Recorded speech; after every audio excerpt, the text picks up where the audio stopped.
All right. Hi, everyone. I'm Zan Dubin, and I'm representing Third Act SoCal, a local chapter of the advocacy organization founded by Bill McKibben for democracy and climate activists over 60. I'm honored, I know you can't believe I qualify, but I'm honored, really honored to introduce to you Chris Kluwe, a social activist, writer, UCLA grad, and former NFL player for the Minnesota Vikings. But you probably know Chris from the viral video in which police arrested and dragged him out of a Huntington Beach City Council meeting after he engaged in peaceful civil disobedience to protest plans to install a plaque with glaringly obvious MAGA references at the city's main library. In Chris's powerful council testimony, which he gave a couple months into Trump's regime, Chris expressed what to him MAGA stood for: trying to erase trans people from existence, resegregation and racism, censorship and book bans, firing air traffic controllers while planes are crashing, firing the people overseeing our nuclear arsenal, firing vets and the people serving them at the VA, cutting funds to education, including for disabled children. MAGA, Chris said, is, quote, profoundly corrupt and unmistakably anti-democratic. Before I sit down, I just want to add that Chris said afterward that he did what he did because, one, he had been seeing this consistent opposition to the council, and to the MAGA plaque, with no response. So he realized he had to do something more than talk. And two, he realized above all, he had to do something. He had wondered, where's the good trouble party of John Lewis? Until he finally concluded, well, if I expect them to do it, I've got to be willing to do it. And he did. Help me welcome an exemplary American who walks forward.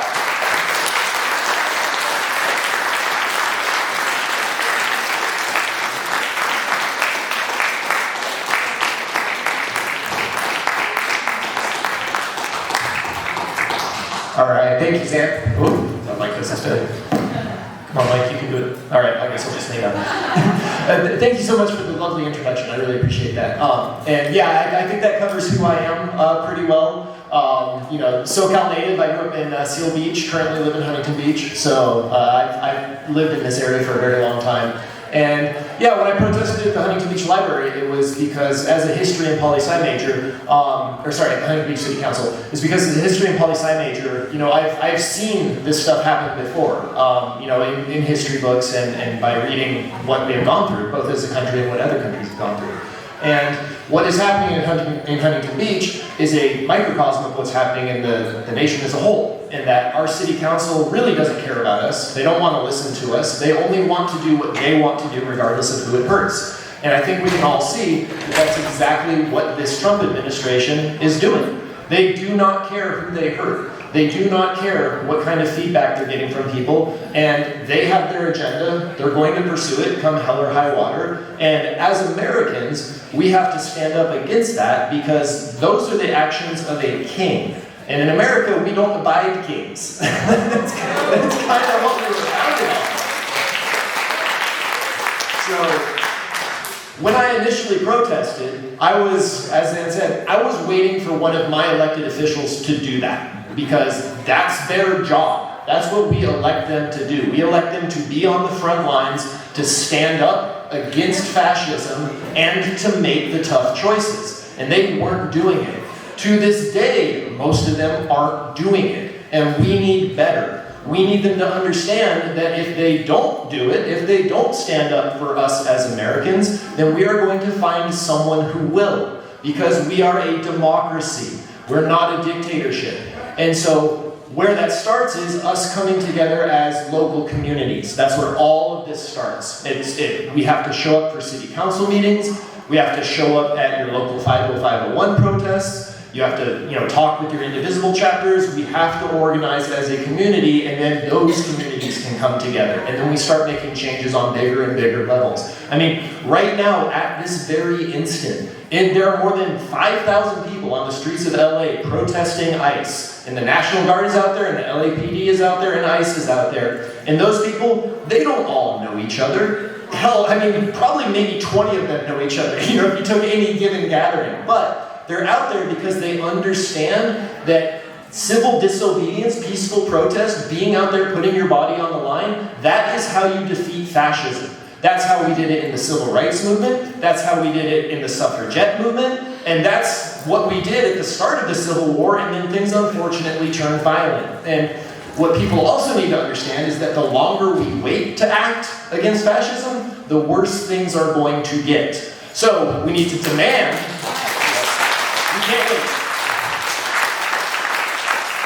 We need to demand from anyone who is going to be an elected official that they are willing to fight, that they are willing to act, and that they are going to do what's necessary to keep us a democracy, no matter what. And I'm going to tell you the truth. Right now, our current elected officials, they are not cutting it, okay? They should be out there on the front lines. They should be in LA.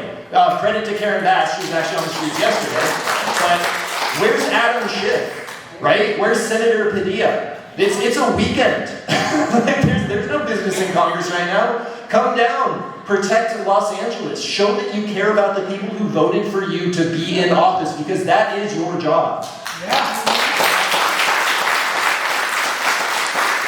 And then the other thing I want to say is that as Americans in this current moment, we have to be able to look past our small differences and come together, because right now, the fight isn't right versus left. It's not left versus left, which is so often the case. Right now, the fight is, do we want to be America, or do we want to be something else? And me, I want to be America, okay? Because we might not have always lived up to the American dream, but I think it's a dream worth pursuing. And I know for a fact that under the Trump administration, the American dream doesn't exist. There's the Trump dream, but there's no American dream. So we need to come together. We can get back to arguing later, okay? But we need to come together and fight. And we have to fight for everyone. That means we fight for our trans community, right? Because they're not going to stop at the trans community. They've already said, once they take out the trans community, they're coming after the LGBTQ community. They're coming after Obergefell. They're going to get rid of same-sex marriage. Their goal is to make being an LGBTQ individual illegal. And then, once that's the case, they're going to try to get rid of the LGBTQ community. That's what they have said. That's what they want. So we have to fight for people, because we are protecting ourselves when we protect others. We have to fight against fascists who want to promote the genocide that's going on in Palestine, because that's not what America should stand for. We don't sell weapons to countries that use them to conduct ethnic cleansing. I can't believe I have to say that. It's so freaking stupid. That should just go without saying, right? Are you going to engage in ethnic cleansing? We don't sell you our weapons. It's really not that hard. But again, a lot of people will say, well, why are you going to fight for that? It's unpopular. We don't fight for things because they're popular. We don't fight for them because they poll well. We fight because it's the right thing to do, right? We fight because it's worth having that fight. So yeah, I'm fired up. I can talk about this stuff all day. But again, one other thing I want you to keep in mind, though, is that you don't have to show up for every single protest, okay? You don't have to show up for every single city council meeting. Take a break, recharge your batteries, and recognize that this is a marathon, it's not a sprint, okay? So be inspired, right? Be angry. It's okay for you to be angry. I'm really angry. I really don't like what's happening in my country right now. But use that anger to push you forward and take breaks when you need it, because we need everyone to get in this fight. So I want to thank all of you for being out here, because, again, this is where it starts. Local community events, this is where it starts. Because now you can go tell your friends, you can go tell your neighbors, tell your family members. This is what we need to do, and we need to do it all across both California and the nation. And so, yeah, thank you all for being here. I prefer to do question and answer, so that way you guys can ask me what you want to know, as opposed to me just yammering on at you. So yeah, thank you again for having me, and if anyone has any questions, I am more than happy to answer them. You can ask me about anything at all. Yeah, back. What's the current status with the Huntington Beach book ban that you originally did in the county? Good question.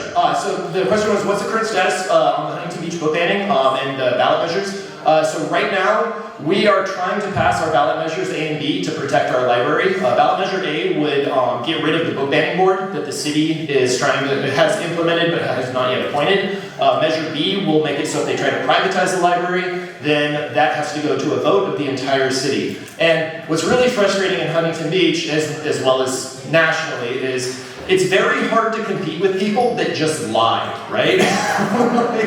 like, it's very difficult. When the other side just decides to lie, I mean, you gotta spend the time to disprove their lie and then go back to talking what you want to talk about. So the other side in Huntington Beach is talking about, oh, there's porn in the library, right? That's why we need to, have this censor board of concerned parents. And the thing is, there's no porn in the library because distributing porn in the library is a crime. So if there was porn in the library, people would get arrested. And trust me, the Huntington Beach City Council is not shy about arresting people. Ask me how I know.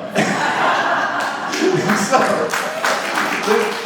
that's one of the lies we have to fight against in Huntington Beach. The second part, they're saying, oh, we would never privatize the library. They're the ones who tried to privatize the library, and then the company backed out at the very last minute. So naturally, as citizens, we're like, hold up, if you did it once, you're probably going to try to do it again. We need to stop you from doing that. So we need people to help us get the word out to vote yes on both A and B. So vote yes on both. I know a lot of people in this room have probably already helped out with that, but if you haven't, there's still a couple days left. The special election is on June 10th. We can always use more phone bankers, more canvassers, postcard writers. Those are ways that you can contribute, because that's the other thing. You don't necessarily have to do what I did, right? Like that's not for everyone. I'm not asking normal everyday people to go get arrested in front of the city council. I'm asking my elected officials to do it, because that's part of the job. But everyone else, there are so many different ways you can help, right? Help in the ways that you can. Take what steps you can take. So whether that is phone banking or canvassing or writing postcards,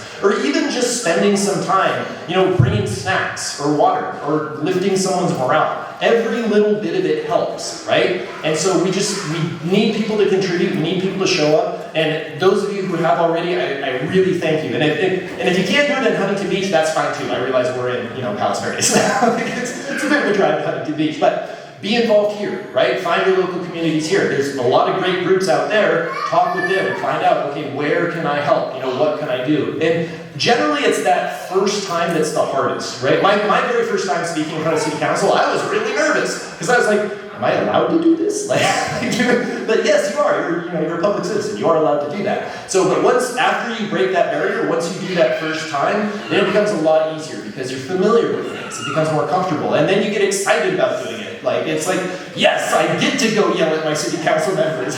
This is a good time. Not that I want to do it, and I hate having to do it, but because I have to do it, well, I'm going to enjoy it. So, yeah, in Huntington Beach, we're working real hard. Hopefully we'll have good news on June 10th. But yeah, it's going to take a lot of this, because we are fighting against liars, and they unfortunately have a lot of money on their side. So, yes? With that, are you going to run for city council of Huntington Beach? Yes, that's a very good question. So the question is, am I going to run for city council of Huntington Beach? I am considering it.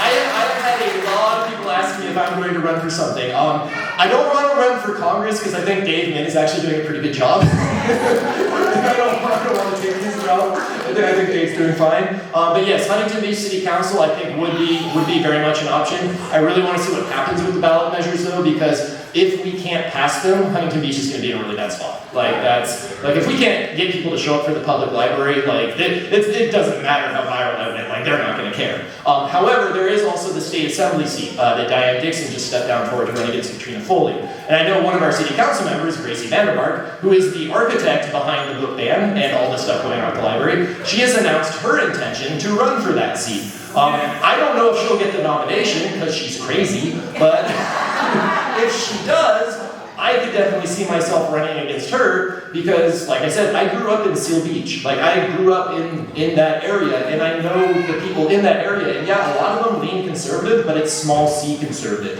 They want lower taxes. They want people to not build houses in their backyards. And sorry guys, we're going to have to raise taxes a tiny bit. We're going to have to build some houses because people can't live if they don't have houses. But I I don't think that those people necessarily want to hitch their wagon to the Nazi wagon. And because that's what the MAGA movement is. And our current city council of Huntington Beach is very much a MAGA movement. Like they took a full group shot with the red hats and everything. Like they are not hiding it. And no, they did. And so I want people to know that, hey, if you let Gracie into your life, she is going to make it so much worse because she does not care about acting for people. She cares about lifting her own profile, and she cares about getting more attention. And we've seen that happen in Huntington Beach, and I do not want to see it happen on a bigger level. So yeah, I'm definitely considering running for office. Again, I don't want to be a politician. I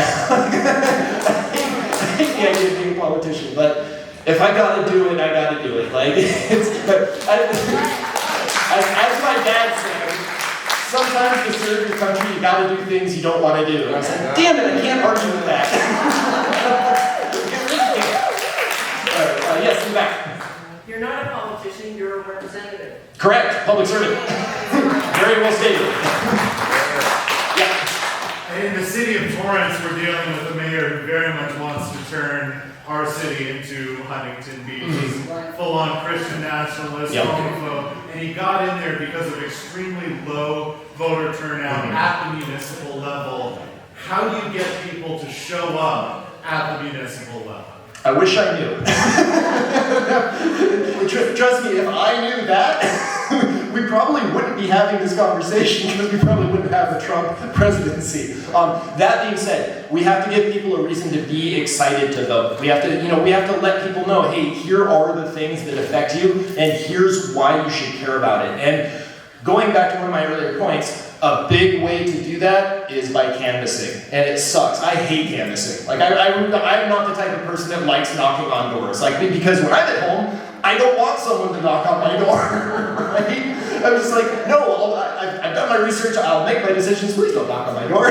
But again, that having conversations with people, talking with people, that's how you engage them. That's how you get them to understand that like this does matter. And that's where building those local community groups really, really does a lot of the work because it's very hard for one person to canvass 200 houses, right? It's a lot easier for 20 people to canvass 10 houses each. Like that's a much less of an ask, right? So building those local community grassroots movements and then organizing them, mobilizing them, getting them out and telling the everyday person who really doesn't care about politics until it personally affects them, here's why you need to care because here's how it's going to affect you. And so, yeah, all I can say is just build as much local infrastructure as you can. That's going to be the best way to do it. And good luck, because those guys suck. I know that you were a football player and you came out in favor of LGBTQ rights. What made you do that? Yeah, so question, why did I speak up for LGBTQ rights when I was a football player? For me, I was in a position to do so, and they asked me. And I've always been of the opinion or of the belief that if I want someone to speak out for me when I'm in trouble, and I do want someone to speak out for me if I'm in trouble, then I have to be willing to do the same. And so when I was with the Vikings, a group called Minnesotans for Marriage Equality, they were trying to fight against the state was going to put a ban on same-sex marriage in the state constitution. And so they approached me and said, hey, we've seen your Twitter feed, back when Twitter wasn't totally terrible, and they're like, we think that you would want to help us with this. We think you'd help out. And I looked at it and I thought about it and I was just like, you know what, you're right. I really do want to help out with this because, again, I would want someone to speak out for me. And so at the end of the day, you should care about people because that's the moral and empathetic thing to do, right? Like you should care about them because they're human beings, but you can also care about them in a purely selfish manner in that by helping other people, you help yourself. Because if people are willing to go after one group, eventually they're going to get to you. It does not matter how long it takes, they will eventually get to you. I'm sure many people here are familiar with the poem by Martin Niemöller. First they came for the trade workers, then they came for the unionists. Eventually they came for me. Like, there's a reason that guy wrote that. It's not because he wanted to write something because he had a way with words, it's because he personally saw it happen and witnessed it. And that's what we all need to internalize and understand is that by protecting the most vulnerable members of our community, we are protecting ourselves. So we gotta show up and we gotta fight for them. So, thank you, that's a good question. James, don't shout. Again, you can ask about literally anything. Yeah. Best restaurant in Huntington Beach. Ooh, best restaurant. I am a huge fan of sushi. There's a restaurant called Arase, right near my house. It's in this dumpy little strip mall, like next to an auto parts store. It is some of the best sushi I've ever had. So if you're in it, now, what I am going to say here is due to our current city council, please do not come to Huntington Beach and spend money right now. Because right now, our city council needs to understand that their actions are harming our town. And I have heard from a lot of people, both in person and online, that they will not go to Huntington Beach and they will not spend money there because of the city council. And that is one of the most effective things you can do is an economic boycott. How many people are familiar with what's happening to Target right now? Yeah. Yeah, Target's getting screwed, aren't they? How many people are familiar with what's happening to Tesla right now? Right, Tesla takedowns, that's another good place to build community, right? So, as a consumer, your dollar goes a long way by choosing not to spend it under fascist city councils or governments. That denies them resources, and it forces them to either reconsider, or it forces other people to actually consider the fact that, oh wait, we won't have any money for our budget, right? Like, Huntington Beach right now, we're facing an $8 million budget deficit. We had a $15 million surplus 2 years ago. And the sole reason is because of our city council. They are wasting millions of dollars on nuisance lawsuits against the state because they don't want to build affordable housing. They gave away $8 million to Code 4, which is the company that puts on the air show in Huntington Beach, in a settlement that they didn't need to settle. And yeah, they're not there for the city of Huntington Beach. They are there to raise their own public profiles, and they really don't care what happens to Huntington Beach. So, go to Arase, but after the current city council. Yes? Is there a local newspaper that people can write letters to the editor to about? I'm not coming down here. I mean, the Register, LA Times. The problem is there really isn't any local media in Huntington Beach, which is also part of the problem, right? Like, Huntington Beach is kind of a news desert in terms of, where people get their information from. And the other thing, again, Huntington Beach does trend conservative, right? Like, it has historically been a conservative city. It's been a small C conservative city. And so what we're trying to do is get people to understand that, hey, it's okay for you to be small C conservative. Like, that's fine. We can argue about that some other time. Right now, you're siding with the Nazis. we really need you to not side with the Nazis. I wish there was like an alt weekly in Huntington Beach. There really isn't. The Daily Pilot kind of comes close. Matt Szabo, he's a really good reporter. He would probably be a good one to reach out to. Szabo, I believe is how you spell his last name. But yeah, if you wanted to write something, it's probably going to be the Orange County Register or the LA Times. I'm not real happy with the LA Times due to their owner. I think that guy's a real dickhole. And I think it just goes to show what the previous speakers were talking about in terms of the mainstream media, that billionaires owning media companies is not healthy for democracy. And it's not healthy for us as a society. We need reporters that are willing to challenge power and to speak truth to power, not ones that are looking for access and afraid to speak their minds. I mean, just yesterday, the reporter at ABC, I forget his first name, something Moran. Yeah, Terry Moran. Yeah, he made this amazing post, calling Stephen Miller a grubby little hate monger, which is absolutely true. I mean, this guy is one of the worst people you'll ever see. ABC just suspended him on pressure from the White House. And yes, they suspended him because the White House reached out and said, we want you to suspend or terminate him. So they suspended him. That's a real bad look for ABC because that is not what an independent news organization is supposed to do, right? We need to demand accountability from people who do that kind of thing because that's not what America is about. Our journalists are supposed to be in the business of making good trouble, right? We talk about John Lewis and Democrats making good trouble. Journalists are also supposed to make good trouble. There's a reason journalism was called muckraking, because you're getting down in the muck and you're looking for that shiny little nugget of truth that normally you otherwise wouldn't uncover. And so please don't write to the LA Times unless you really have to. Please don't buy the LA Times unless you really have to. It's really tough to fight against billionaires, right? But pretty much the only thing they do understand is money. And so we have to hit them in the pocketbook where we can.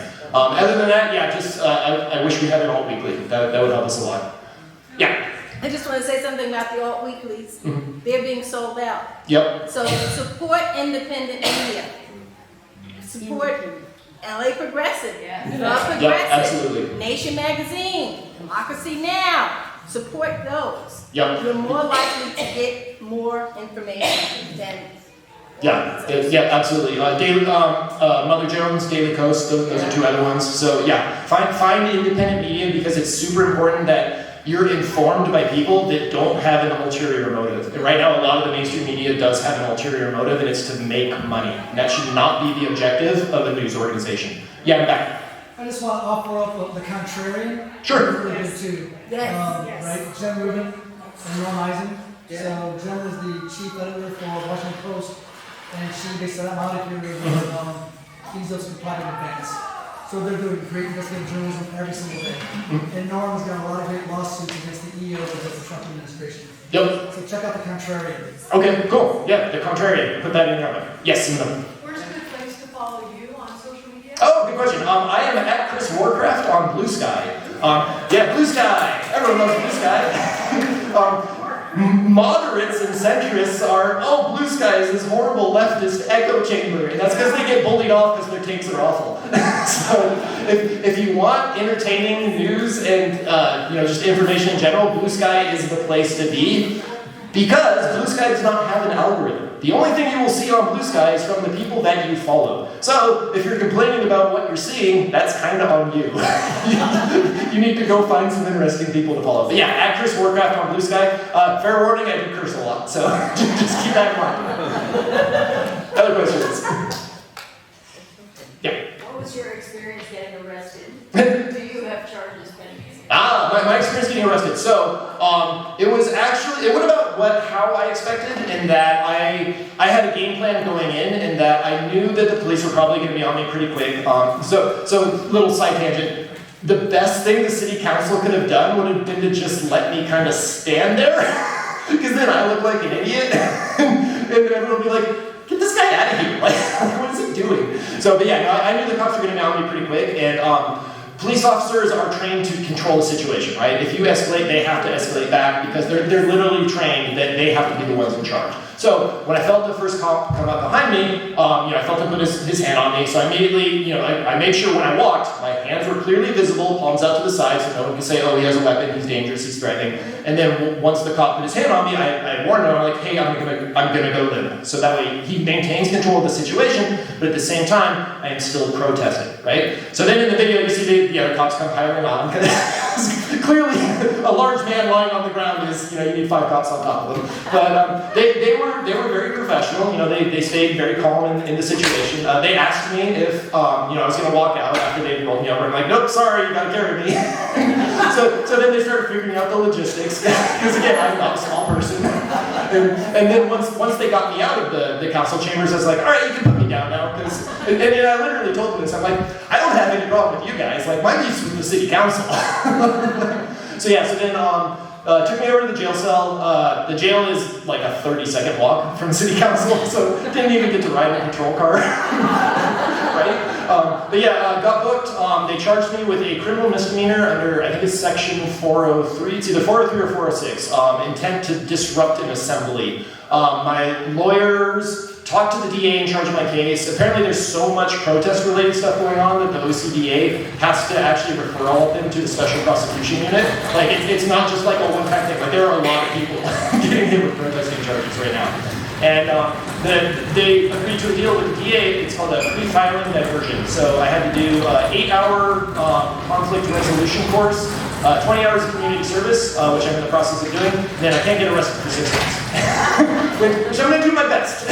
And so in return, they agreed not to file any charges. It would be like it never happened. So, yes, it was absolutely worth it. Like, it's because again, like that's what I expect from other people, right?